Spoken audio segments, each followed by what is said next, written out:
விட்டுறாங்க. ஆனா கொஞ்சம் உஷாரியா சாமி கூட போனாலும் தனியா கூட்டு போடுவாரு. சாமியாட்ட நிக்கவே மாட்டேங்க. நிக்க மாட்டேங்குது. உங்களை பிடிச்சா நிக்க மாட்டேங்க. யாரு பிடிச்சா நிக்காது. அடியா தனியா காட்டுக்குள்ள போனாதான் வேட்டை நிக்கும். அப்படியா? ஆமா ஆமா. சரி சரி சரி. ஆலங்குள சவிதா. ஆமா ஆத்துல பாத்தியா? ஆமையா. ஒரு கைத்தமே பிடிச்சிக்கோ. 9 இருக்கா? எப்படி நைட்டு வீட்டுக்குள்ள போக முடியாது.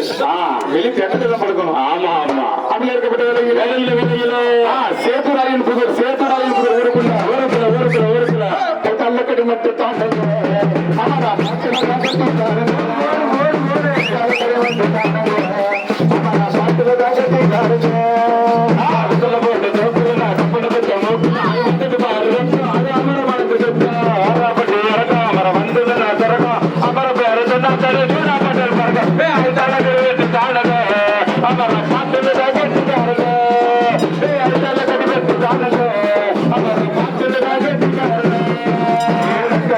பத்தலோட போட்டவா